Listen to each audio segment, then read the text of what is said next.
So first, when I got started, I was in real estate, but around that time was in 2009, and it was straight after the real estate crash. So I had started investing in real estate, bought 2 properties in London, had mortgages for £500,000. I had £40,000 of credit card debt because I made mistakes on buying property. And then the crash happened. So I saw my real estate properties worth less than what I bought them for within a short period of time. And that's when I became open that what if there's another way to create passive income? So when I saw network marketing, in my head I thought, you mean I can make passive income through here for a few $100s risk or investment compared to a few $100,000? So I said to myself, I will give myself 2 years. If in 2 years I can make $2,000 a month, that was my first goal, part-time, then that was my basic bills, then I will take it more seriously. Okay. The $2,000 a month, I did it in 6 months. So when I did that in 6 months, my mentor said to me, if you can do it in a month, you can do it in a week. So 6 months later, I was making $10,000 a month. Now, I don't want to make income claims. Those results are not average. They're not typical, but I was self-motivated because I was £500,000 in debt.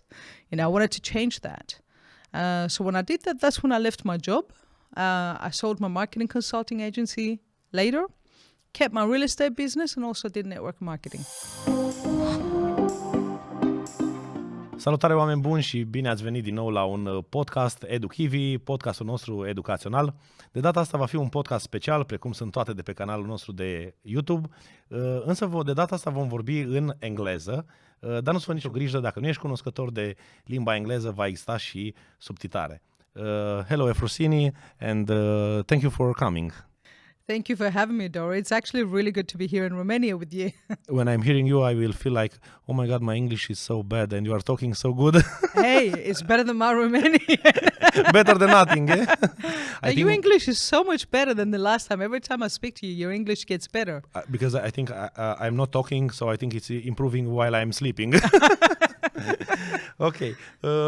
Efrosyni, how that you are in Romania right now? How long or how am I enjoying it? Why did you came? Let's say the first thing. So I came, for 2 reasons. One is I'm expanding a business here. And 2, I have 2 weddings in this country, which I'm very excited about.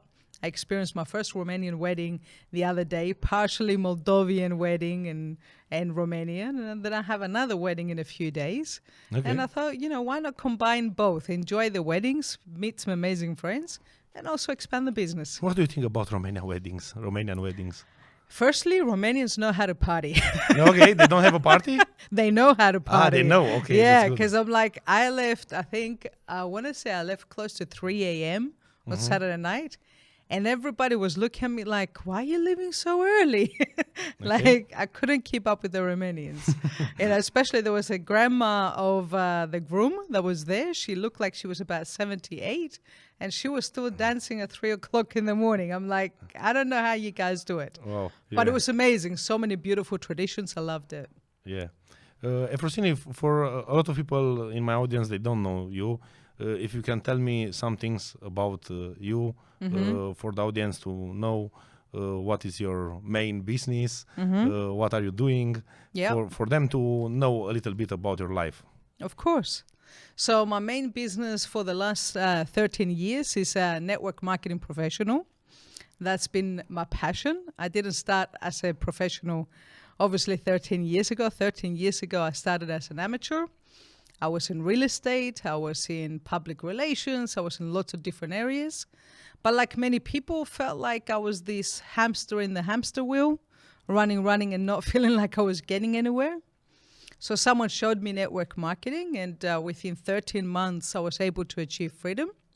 Okay, in 13? 13 months, yes. Oh, that's 1 year and a little bit. Yes. Okay. Yeah, I went pretty fast. I left my job.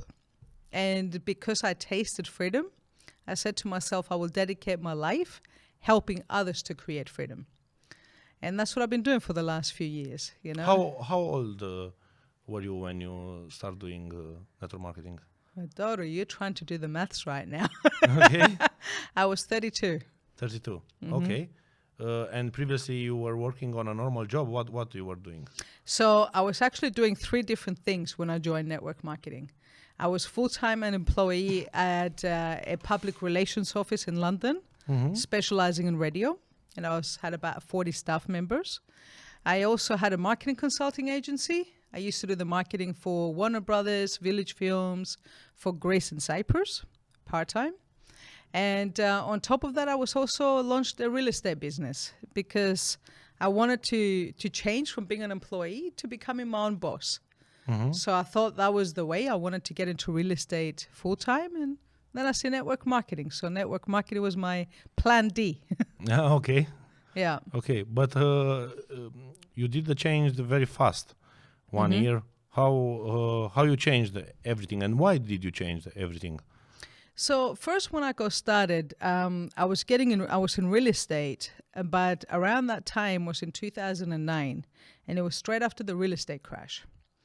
So I had started investing in real estate, bought 2 properties in London, had mortgages for £500,000.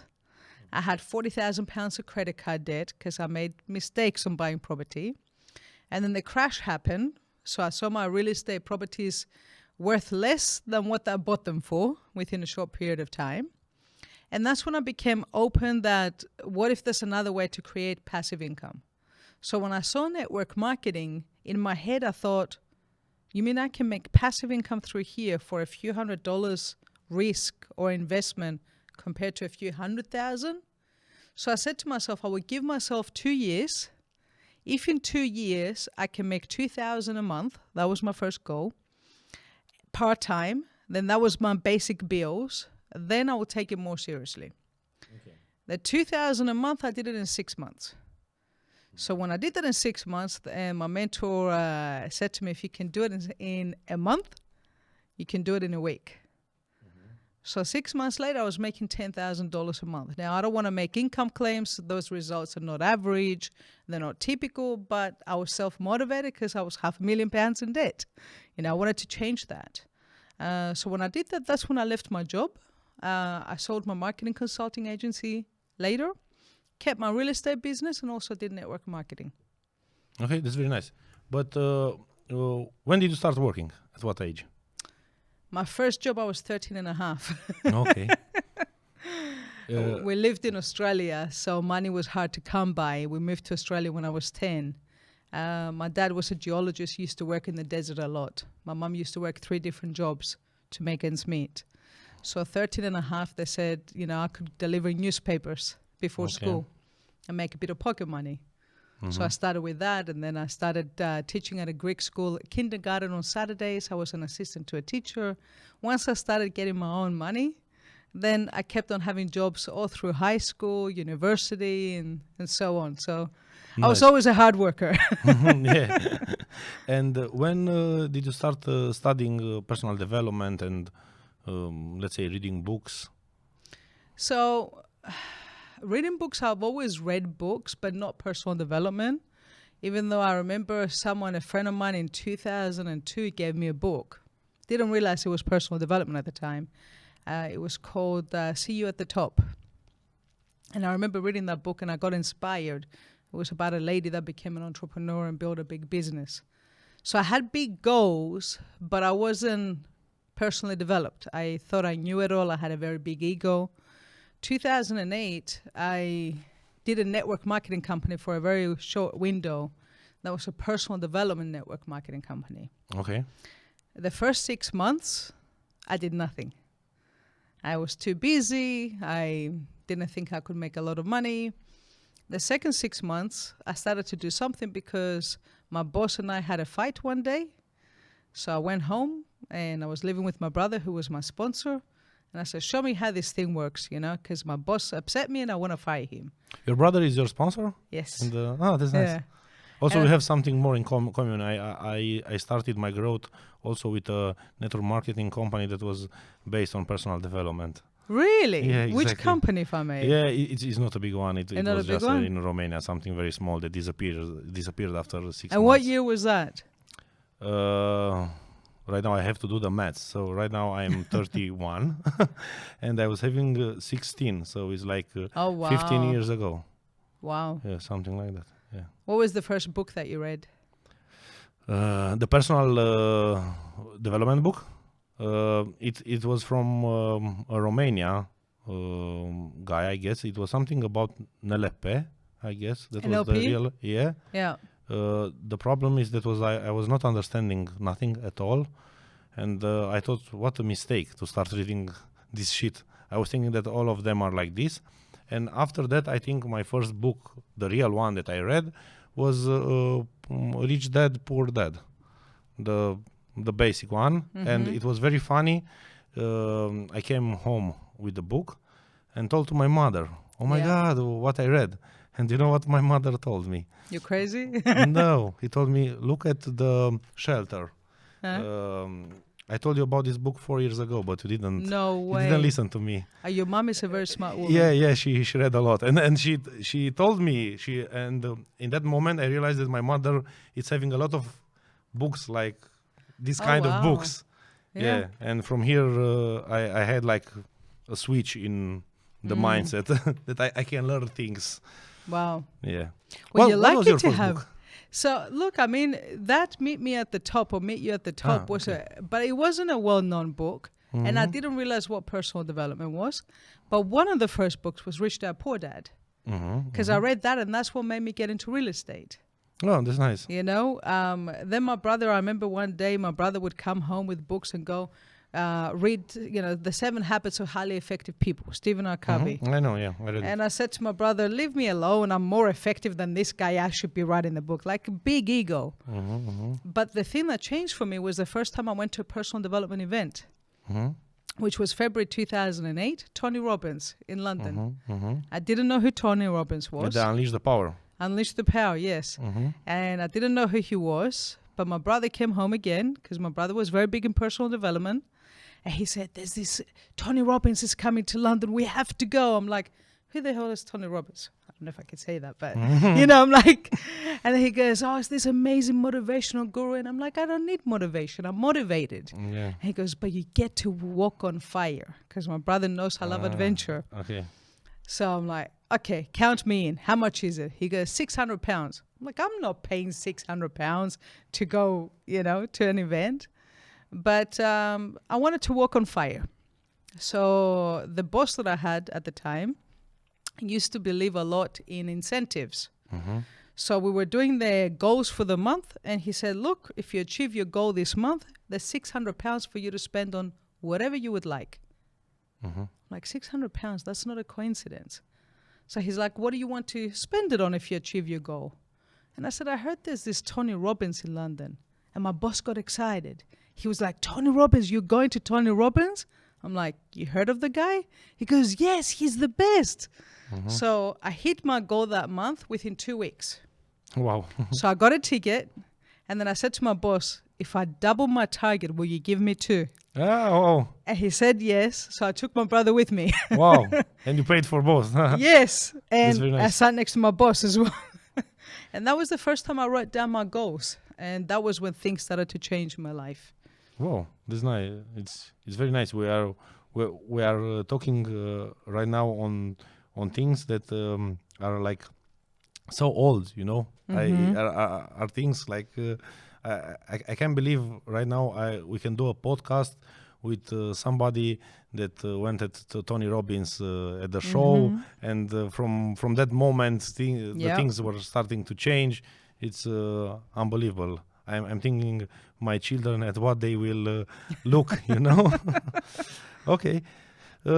So you think that moment when you start network marketing, you had like a big change in your life in that moment? Or? I didn't realize it at the time because at the beginning for me was all about the money.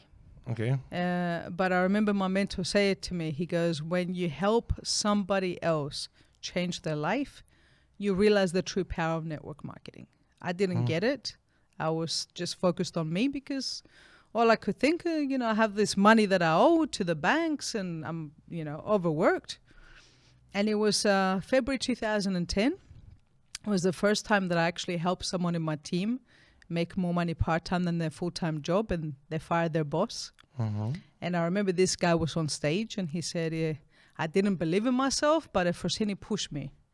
And because she pushed me, I started to believe in myself. And if it wasn't for her, I wouldn't be here. And he was crying. And then I started crying. And that's when I remembered what my mentor said. And that's when I started realizing the magic of being able to affect someone's life. And that's when it became more about the money. That's when it became more about a mission. And that's when I realized I wanted network marketing to be my number one, rather than I'm doing real estate and I'm doing a little bit of network marketing. So it flipped after that. Okay. What was the month when you earned the most money in network marketing, and how much? $48,000 in a month. And it was 2019, before the pandemic. Okay. 2 years before pandemic, or how? It was right before the pandemic. Right before the pandemic. Yeah. Okay. That's very, very nice. And how many people you had in the team on the highest level? 32. 32? So I had 32 people that reached the highest level that made more than $1 million. Okay. Yeah. I had a team of hundreds of thousands. Yes. But 32 millionaires in my team. Okay. And one thing, how you started building the company all around the globe, in all countries. Yeah. You start talking with people online, or how did you get connected? So I was a firm believer. Number one, you can build online, but you can't build leadership online. Okay. You can build connections, you can get people in your team, but there's nothing more powerful than going to someone's country afterwards, helping them grow, being in a car with them for a few hours, driving from presentation to presentation, breaking bread with them. This is how you build solid relationships. So a lot of my businesses in many countries has started from getting 1 or 2 people in a market, helping them to grow a little bit, and then going there and helping them to expand. Okay, so you go in each country. I think you visited a lot of countries. Yeah, 65 so far. 65? Yeah. Oh my God, where did you like the most? I always get asked this question. It's a difficult one because they're so different. In terms of nature, in New Zealand, and that was always my favorite. It's also the adventure capital of the world, and I like adventure. So I love New Zealand. I love the nature. Why is the capital of the world? What adventures you can do there? Skydiving, whitewater rafting, cave diving, where you're diving through caves with glowworm caves, bungee jumping, heli biking, where you basically get a helicopter with a big net carrying the mountain bikes on top of a tall mountain, and then you cycle all the way down. Yeah, oh my God, you can do some things. Yeah, you could do a lot of cool things in New Zealand. I think because the main thing that they have is nature. Yeah, because of that. So they're making the most out of what they have. Yes. So New Zealand will have to be up there. What was a very hard moment of your life for you? A very hard moment. Business-wise? We can say both, if you want. One each. Look, business-wise, actually at the beginning, again, was 2010. We started building a very big business in Cyprus. And I wanted to change Cyprus. I wanted to change the world. And then sometimes I realized that, you may want to change the world, but there's other forces a little bit more powerful. Okay. So we went through some challenges in Cyprus where the media scrutinized us, and the police were saying things about us, and about the network marketing, about the company that we were building, and they did an investigation. In the end, the investigation came clean. We won the court case, but it was basically other competing companies wanted to close us because we grew too fast. We were doing presentations for 500 people a night, every single night. And we're putting 5,500 people in 6 months in a small island of 800,000 population. Yes. So we grew too fast, and it made some people very nervous. So they tried to close us. And then we grew again, then they tried to close us again. And after a while, I just realized that as much as I wanted to help people in Cyprus, because I'm from Cyprus, I lost faith in the people in Cyprus. Okay. So that was a difficult thing for me because I couldn't understand why, if you want to make a difference for the people that you love, why sometimes you get people fighting you rather than supporting you. Okay, that's interesting. So that was difficult because, I had family members that would say bad things about me. And, family members that especially we tried to help. And that was a very tough period. But I'll never forget my mentor said, he goes, you know how you can tell you're a leader? And I said, how? He goes, by how many arrows you have on your back. Because if you haven't taken any arrows, it means you haven't done anything significant. Of course, yeah. The more powerful things you want to do, the more arrows you should be willing to take. But don't you think that the network marketing people are willing a little bit too much to help the others? And maybe because of that, this is happening? Do you think it's a challenge to want to help others? It is a challenge, yeah. Why is that? Because if they don't want to change or they don't ask for the help, they don't want the help. Look, you can't force change on people, okay? The thing that I see sometimes, Doris, you get people that say, you do a presentation, right? And in a presentation, ask people who wants to change their life. Everybody puts their hand up. Who wants more money? Everybody puts their hand up. Who wants more time? Everyone puts their hand up. I'm like, great. Who's willing to change? They fold their arms. Yeah, of course. So I'm not going to sit there and I know now that I can't change someone unless they're willing to change. Okay? So at the beginning, I thought I can change the world, right? Now I realize, you know what? All I can do is I can show the way. The right people will follow and some people won't. And sometimes the ones that you really want to help are the ones that don't want to help themselves. And you have to be emotionally detached, which was the difficult thing for me, because usually the ones that want to help the most are the ones that I love the most. Of course. And maybe, like maybe family. they don't want. Yeah. Exactly. So unfortunately, sometimes I have to step back. And now, I've learned that you can't work with everybody. You have to work with the ones that deserve your time. Of course. Not the ones that need your time. And how do you know right now if somebody wants? So through mentoring people, I give them a little test. Okay? So if I'm working with someone brand new, for example, and I ask them several questions, I ask them, for example, what is it you'd like to achieve in the next 12 months? What would you like to achieve in the next 6 months, 1 month, and so on? How much time are you willing to invest? And then I give them little assignments. I'll say things like, okay, so here's what I want you to do in your next 24 hours. Write a list of your closest 30, listen to this podcast, and I want you to buy XYZ book. Okay? Now, here's what I'm doing is that I've given the assignment. I'm watching my clock. When you listen to the podcast, when you've done this assignment, I want you to call me. How quickly do they call me? Do they call me the next morning and they're like, I've listened to the audio, I bought the book, I got my list, I'm ready? Or 3 days later, I haven't heard anything yet? Yes, of course. So that way I'm monitoring the hunger and desire. I'm also monitoring how teachable they are. What if they tell me, yeah, listen to the podcast? It's easy to say that. I go, great. What's 3 things you got from the podcast? And then I'll know, did they lie to me about listening to the podcast? Or they don't, yeah. Or if they don't. Now, I may not turn around, if I can tell they lied to me, might not turn around and say, oh, you lied to me. But in my head, I'm thinking, they're not the one you're looking for. Yes, exactly. Until I see someone and I meet someone that is doing the right things, and then I'll bend over backwards to help them to make it happen. No, it's a very nice way of selecting the people that are interested and the people are not. And on the personal part, what was a big challenge?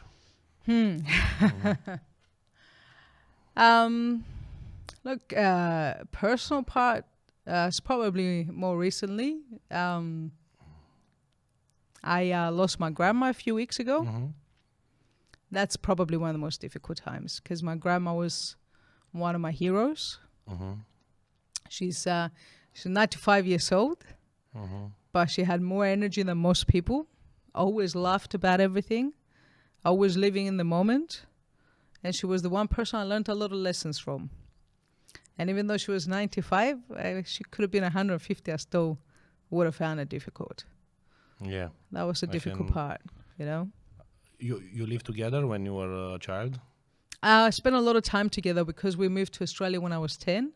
So up until the age of 10, I used to see her every day, sleep over at her house.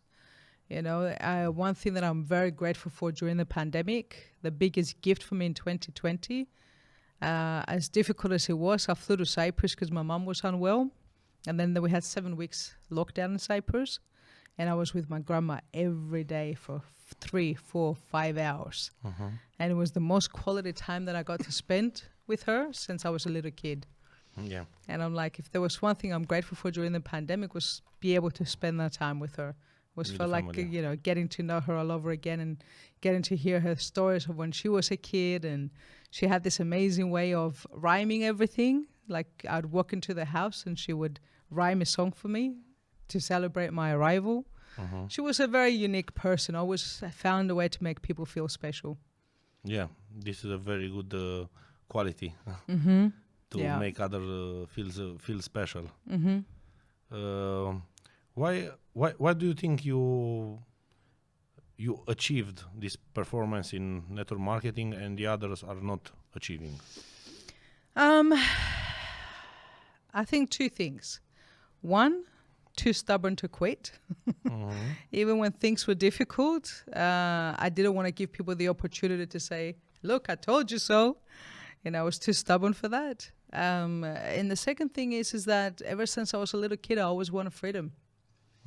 And I was determined to get it. And, you know. What do you understand when you say freedom? What is freedom for you?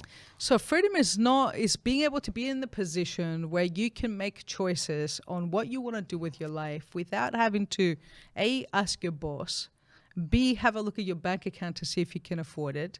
Like you're completely free to make your own choices. That's what I see freedom as. And I knew that I wanted freedom since I was a little kid because I saw how hard mom and dad worked. You know, I saw my dad being away from his family 3 months at a time, then coming home for 2 weeks and then going away again for 3 months. I saw my mom working 3 different jobs and not seeing us grow up because essentially they didn't have a choice. They were immigrants in a new country. Yes. And I said to myself, when I grow up, I want to be able to have a way that I can make the kind of money to spend time with the people that I love without, you know, having a boss tell me, yes, you can take time off. No, you can't. You deserve to get paid this amount of money rather than this amount of money. You know, I didn't want to have someone over controlling my life. That's what I had in my head. But of course, I didn't know how to create it for the first 15 years. So I was an employee, even though I had lots of businesses along the way.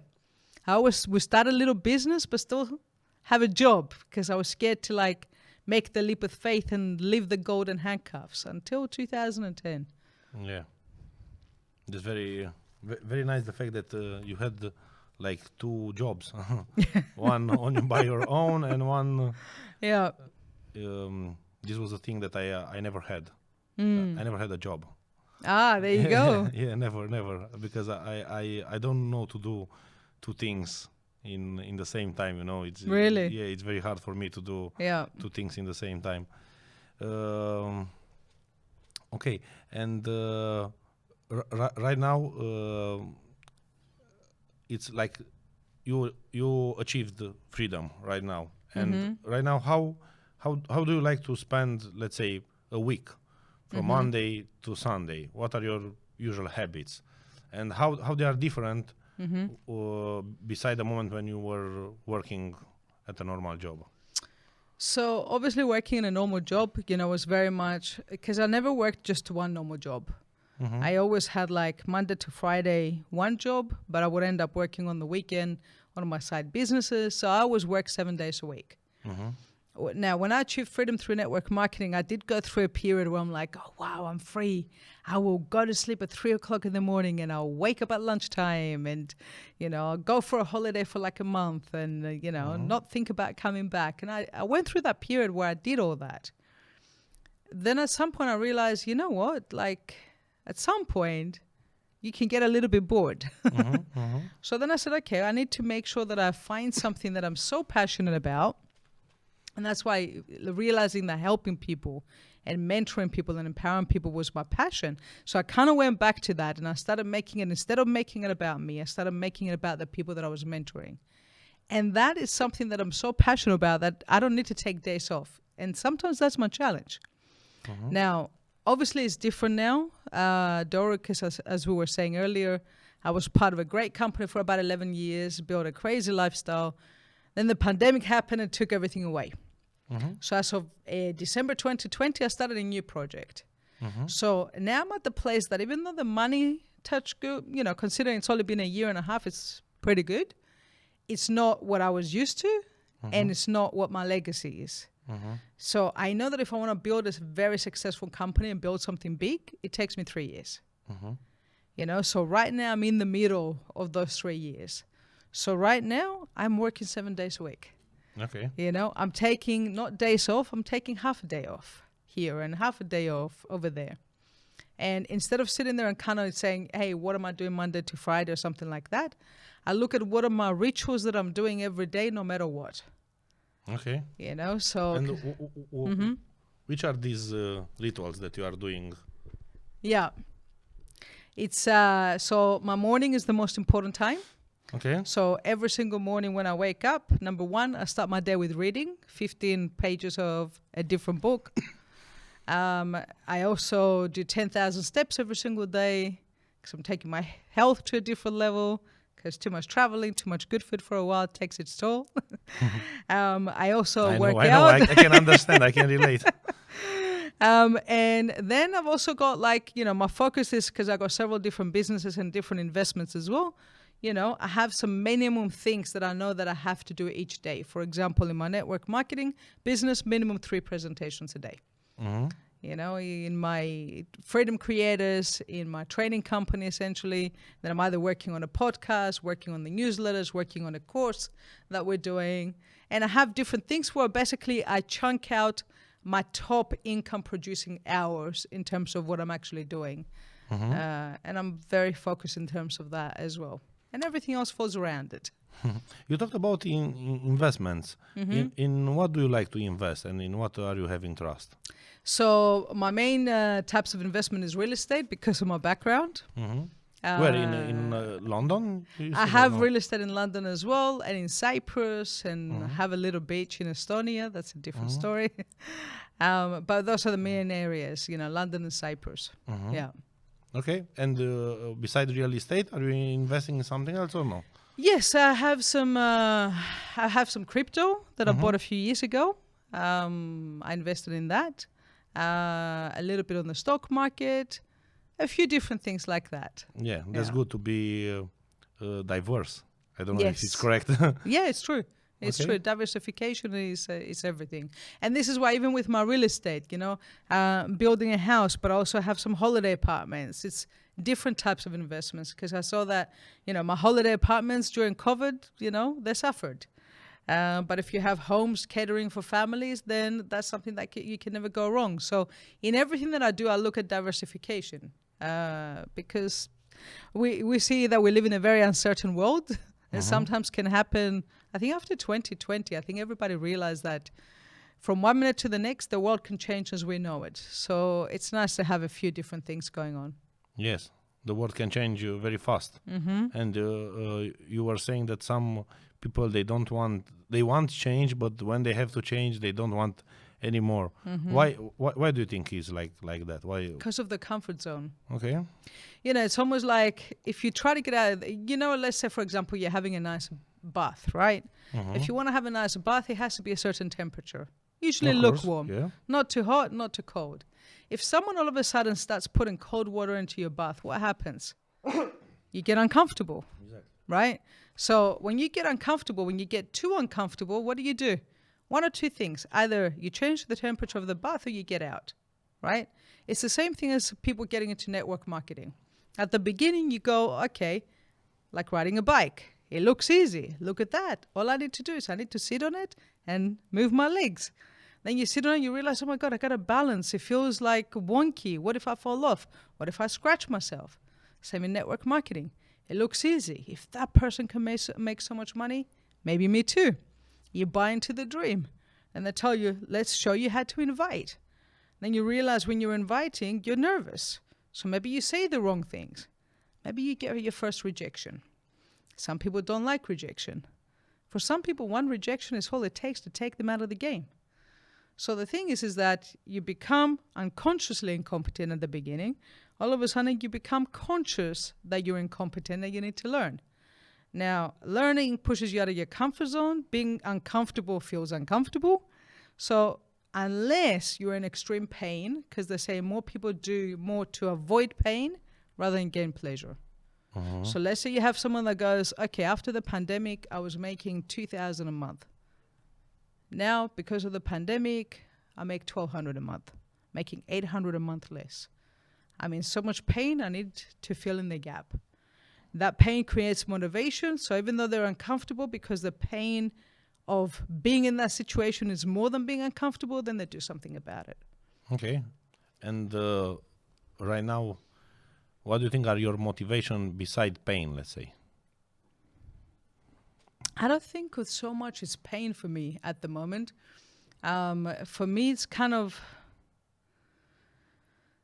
I don't know whether I want to put a pain. I think it's, because it's also like there's two things in terms of motivation, avoiding pain or gaining pleasure, okay? The pain for me was in 2020. Like 2020, seeing a company that I built for 11 years start to get smaller and smaller and your income shrinking, that was painful. I know the power of having freedom. So maybe in a certain way, I guess, avoiding the pain of what it's like to watch you living off your savings account and your savings getting smaller and smaller, watching your team disappear because of the pandemic. And then all of a sudden I said to myself, I want to build something even bigger so that way I don't have to experience that again.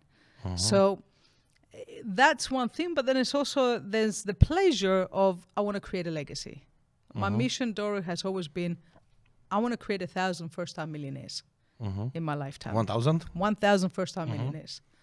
That's what my mentor did, okay? And he did it in 30 years. And I believe I can do it in less because the world has changed. But it's not for the 1,000 first-time millionaires. It's the ripple effect that that's going to create, because those 1,000 got to change at least another few thousand lives. And they're going to change a lot more lives. So then all of a sudden you create this ripple effect of basically people changing things and helping people to change their life. So that's what motivates me. So even though the vehicle changed, the mission hasn't changed. And that's what keeps me focused. I saw in Romania, of course, a lot of people don't have a good image about network marketing. Have you seen this in all the countries? Is the same? Yes. Or okay, in all the countries like the same? I wouldn't say all the countries the same. I find, like, let's say for America is a lot more open to a certain degree because network marketing has been around longer. So, you know, sometimes when it's an emerging market and network marketing hasn't been around as long, or maybe they had experience of, you know, pyramid schemes, which of course are very different to network marketing, but they put them all in the same category. Then a lot of people, it's lack of education. Now, you go to certain countries, and like in the US, there's certain campuses of Harvard University that teach network marketing now. Okay. So when you're getting universities teaching network marketing as part of the curriculum, slowly the world is changing, but that's not the same everywhere.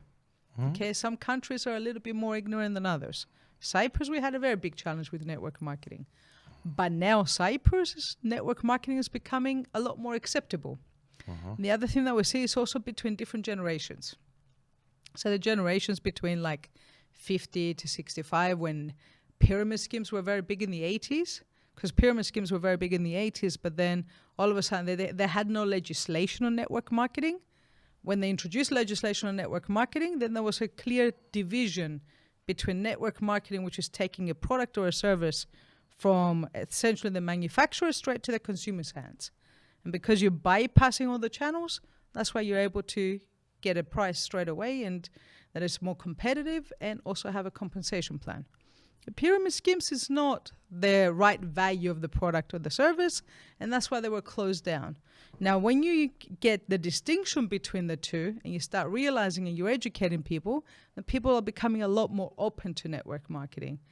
And I see that changing because the younger generations now are a lot more open to network marketing and, you know, things like social selling now. because it's also become one of those things that network marketing is almost becoming a necessity for people now. Because one job is not enough for most people now to survive. They need multiple sources of income, right? Yes, and it's a part-time job. Of course. And it's flexible. So a lot of people now see that as something that is more viable for them than it was, 30 years ago. It was a different time. If right now network marketing disappears, what kind of business would you like to do? If network marketing disappears. Look, I think my two biggest passions is always going to be real estate and also training people. Training and mentoring people is something that I'm always going to do because I love being able to make a difference for people. So that's one thing. That's those two things I would always do. It was very easy. Yeah. But also you are doing, like me, online courses. Yes. What online courses are you having? So my online courses at the moment are mainly around network marketing. Okay. That's what I mean about training and mentoring is coaching people how to have success in the network marketing business, regardless what company that they're a part of. Because of what you said earlier, I want to help to change the image in people's minds about network marketing. And the main reason a lot of people also have that image is because most of the time their experience of network marketing is from someone that signed up, that set the wrong invite, did the wrong presentation to them, and then quit a couple of weeks later. So therefore, it didn't leave a good taste in their mouth because they dealt with an amateur and not a professional. So the more people we help to become professionals in network marketing, the better it's going to be to change the reputation of network marketing. Of course, yeah. And how do you train the people when they are joining your team? So two things, depending on if they're in my country, obviously face-to-face is a lot of the things. We do one of the things that we teach people on creating duplication. Tell them what to do, 4 steps. Tell them what to do, show them what to do, watch them do it, and then let them go. It's almost like helping a little kid take its first few steps. You don't go, hey, look, watch my feet and good luck, right? You watch my feet, you take the little kid by the hands, you help them take the first few steps. Some point, if you want them to walk, you need to let them go. Even if they fall down, you need to see whether they have what it takes to get back up. And little kids now run, right? It's the same thing in network marketing. So I'll go do the first presentations together with them. I'll tell them this is what I'm going to say, watch what I'm doing. And then at some point I get them to do the presentation. I watch them, I give them a little bit of feedback until they're at the point which I can go, you don't need me. I'm still here at the other end of the phone, but off you go. But right now you are working just with your leaders, I guess, or you are working with new... No, I work with everybody now. With new members also. Because like I said, I'm still 1.5 years into the business, the new business now. So for me, I'm always in front of new people, training new people, showing them. Because I find that, the reason I said 3 years to build a solid business. First year, you're building the foundation. Okay, so it takes a lot of new people to build the foundation. Second year, you really start to create the duplication. And the third year is when you start to solidify the leadership. Because it takes time to solidify leaders. Some people say they're a leader, they talk like a leader, but whether they walk like a leader is going to come to the test of time. And you see whether they've taken a punch, can they handle a punch? They build a group, then they lose a group. How do they deal with that? Are they resilient? Do they have what it takes? Or do they build something? Because anybody can build something once, Doru, but to keep building it again and again and make it stronger each time, it takes leadership. Of course, yeah. Sometimes to build something once, you can get lucky, right? Yeah. What kind of challenges are you having with new leaders? When they start having a team, they are having a team, but they start having what kind of challenges? You know what I'm seeing right now, and I don't know whether it's, I don't know why this is happening, but I'm seeing it a lot. It's like people have become softer, especially the younger generation. They're less resilient to challenges. Again, it depends on the country sometimes, because it depends whether they live in a country that's been through hardships. But I think because the economies have been relatively well in a lot of countries for quite some time, a lot of younger generation, especially 18, 19, 20-year-olds these days, don't know and appreciate the value of money. Because whenever they wanted something, they asked mom and dad. and they don't have the same resilience as 10, 20, 30 years ago. I remember that word of Tony Robbins said that weak times create good people, and good people are creating very good times, and good times are creating weak people, something like that. I think this is what's happening right now in the whole world. Before pandemic, I think that our parents were strong people that were that created like weak childs, because we didn't had any more challenges. Beside pandemic, we didn't had in the world very, very, very big challenges. Exactly.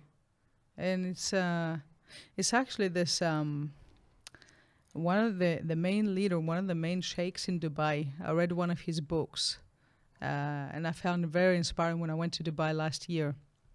And he was saying that my grandfather used to ride a camel, my father used to drive a nicer car, I drive a Mercedes, my son drives a Ferrari, his son will drive a Ferrari, his grandson will be back on the camel.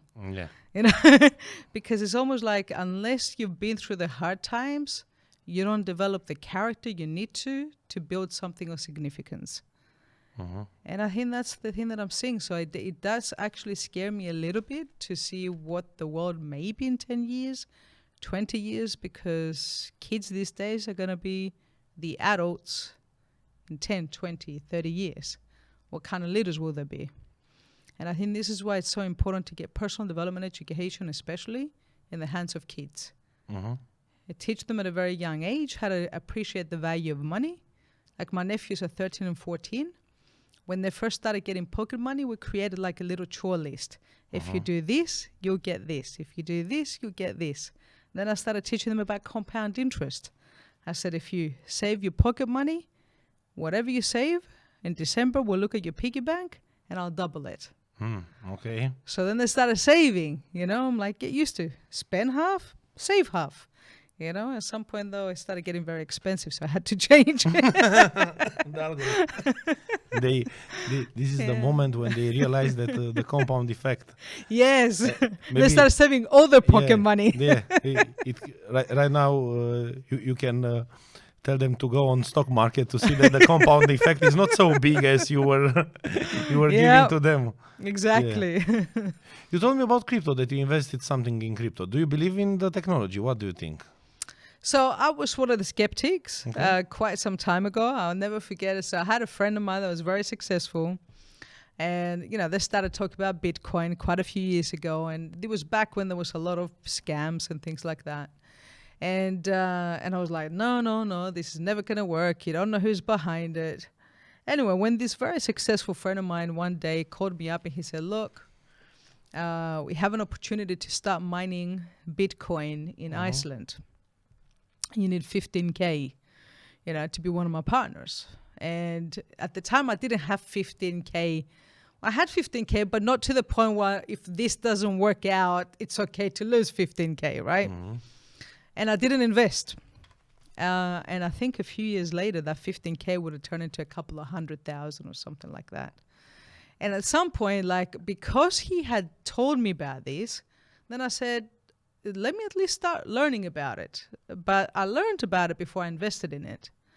And the one thing I got to say, Dorian, and I know maybe some of your audience might get upset with me, I'm like, it's one thing to invest in crypto, it's different to invest in crypto MLM. I don't believe in crypto and MLM because 95% of them are not the right companies. Investing in crypto is different, though. I believe crypto could be the future because everybody's tired of what the banking system is doing. Like in 2013, when there was a big crash in Cyprus, the second biggest bank in Cyprus collapsed. And anybody that had money savings in that bank lost 90% of their savings, just like that. And it could have been prevented what happened, but it didn't. And there's been a lot of things like that happening. So a lot of people are now becoming conscious of, I want something that's a decentralized system rather than someone deciding what they can do with our bank.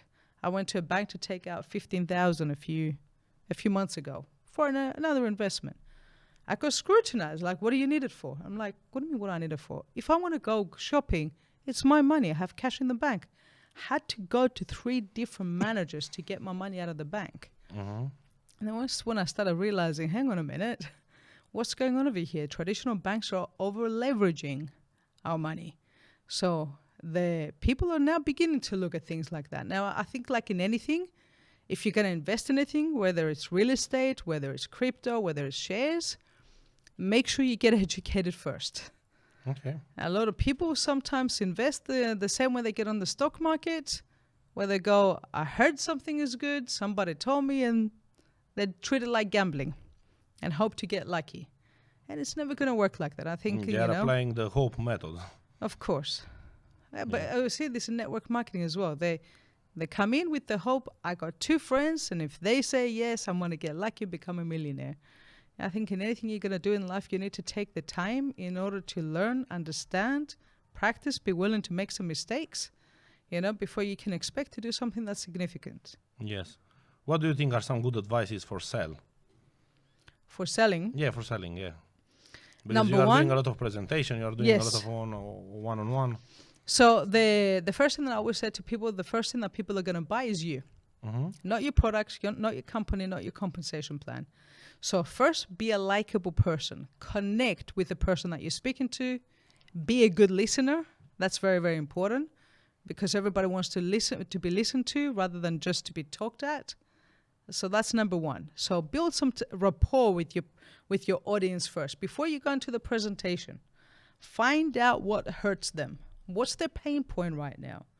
Because if you find out, for example, their pain point is, I want more free time because I'm working too many hours, I don't see my kids. Or, my income was affected by the pandemic. I'm looking for ways to diversify. When you find out their pain, your presentation becomes the cure and the solution to that pain. And then you're able to adapt your pitch based on what they're looking for rather than what you think they're looking for. So that's number one. Number two, sell the benefits and not the features. You're selling a product, they don't need to know every single ingredient. They need to know what is that ingredient going to do for them. They don't care whether it's got that ingredient. They need to care whether this is going to make my skin look better, this is going to make my energy, be higher, or this is going to fix X, Y, Z problem. And the other thing is as well, always also remember follow-up. Magic is always in the follow-up. There's going to be a lot of people that may not sign up on the spot, but a lot of people don't do follow-up because they kind of go, oh, they didn't sign up on the spot, I lost the sale. Yeah. No, maybe they need to see whether you really care for them. So every time you follow up, the 2 things they see. Number one, are you serious about this business? Mm-hmm. Because if all of a sudden you show them a presentation and then they never heard from you, they're thinking, so they didn't last. Because people are thinking when they see a presentation, does this work? Can I do this? And are you going to help me? So if they see that, for example, you haven't called them again, okay, then they go, well, didn't last. Maybe he didn't last. Clearly he was not going to help me. But if every 6 months I'm following up with them and going, I'm not saying, hey, are you ready to get started yet? But I'm following up and I have always a fresh story to let them know. Okay, hey, I just got back from a really cool trip. It was a company incentive trip. I took a couple of my team members. Hey, I just had a new person from my team achieve X, Y, Z. Hey, I saw this amazing testimony from someone on the product. How's life with you? Mm-hmm. Well, most people, their life doesn't really change because most people stay in their comfort zone. They keep doing the same thing. If all of a sudden after 6 months, 12 months, 18 months, they see your life keeps changing, your life keeps improving. 1, they're going to realize you're serious. 2, they're going to go, well, if your life has changed like that, what could happen to my life? Yes. And that's why they always say magic is in the follow-up, because sooner or later, at some point they're going to join. We just literally enrolled a lady a couple of weeks ago that for 10 years, we followed up with her. She was seeing our life change. And then literally a few weeks ago was the right time. You followed up her for 10 years? Yeah, I'm crazy, right? yeah. But how did you are not...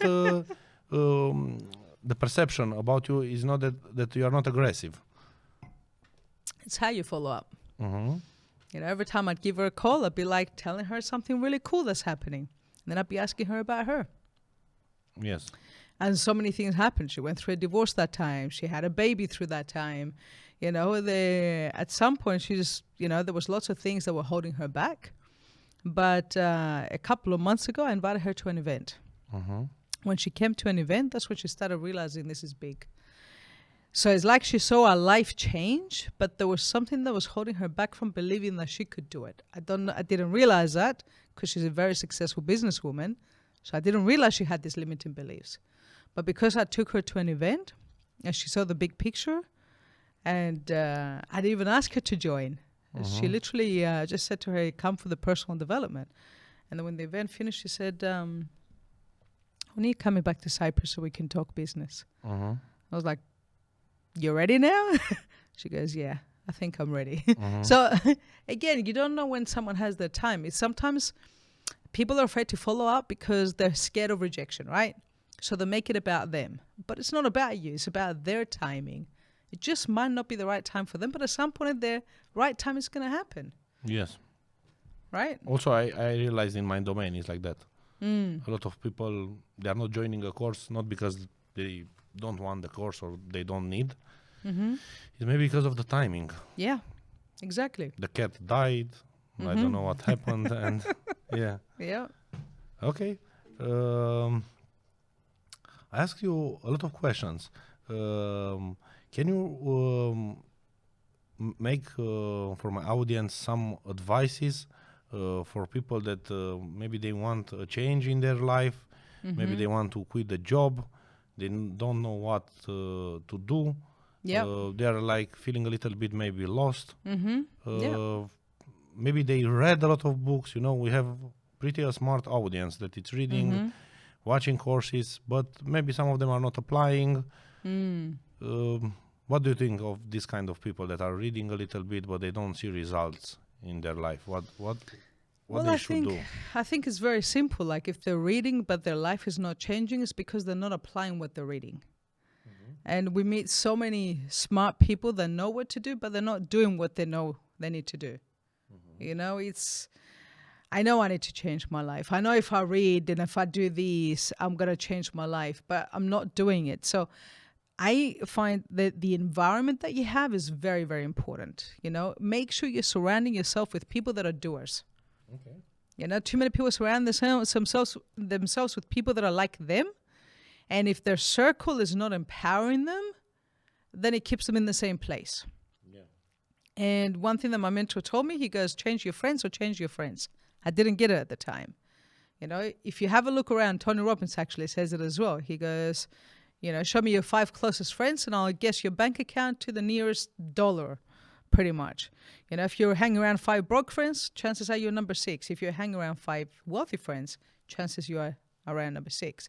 So if you're reading the right things, number 1, are you taking the right actions? Every single book that you read, ask yourself, what are 3 steps that I can apply from this book today that will change my life? Don't try to apply everything. It's too much. You get overwhelmed and you do nothing. That's number 1. Number 2, you got to have a mentor. Find someone, even if you don't, like sometimes you may need to pay a mentor, okay? But let's say you can't afford to pay a mentor at this point because of your current situation. Find what they're watching, find out the books they're recommending, read them, find out what audios they're listening to. If they have a podcast, listening to them. If they're doing a course, do what you can to learn from them. And just make sure that you make it work for you by applying the tips that they're actually giving you. The other thing is as well is that just be prepared for the journey. Like you're going to take some knockbacks, you're going to have some setbacks, but anything worthwhile having is not going to come without challenges. If it was easy, then it's not going to give you something fruitful, right? Les Brown, who's one of my mentors, and I love Les Brown, he says, if you do what is easy today, if it's easy today, tomorrow your life will be hard. If you do what's hard today, tomorrow your life will be easy. You cannot escape the hard. You got to choose which hard you want to do. Do the hard now so your life will be easy later. But you got to do it sooner or later. And the last thing I want to say to people is just have a look at what's going on around in the world. Like the cost of living is going through the roof right now. Most incomes are really not going through the roof. So there's a gap that has been created in the world right now, which is basically the quality of life that people have to compromise on. If you don't do something, and I'm speaking to your audience right now, if you don't do something to fill in that gap, sooner or later something's going to happen in life that's going to push you to do something. It's always better to do something because you want to rather than because you have to. It comes from a different energy. I say a very wise man builds a well before they go thirsty. Don't wait till you go thirsty, then you build the well. It's going to be a lot more difficult, right? You may not survive the digging of the well. Yeah, it's very nice. Thank you very much, Efrosyni. It was very inspiring. You have very good stories and also very health mindset, I guess. I think this is your secret sauce that you are succeeding.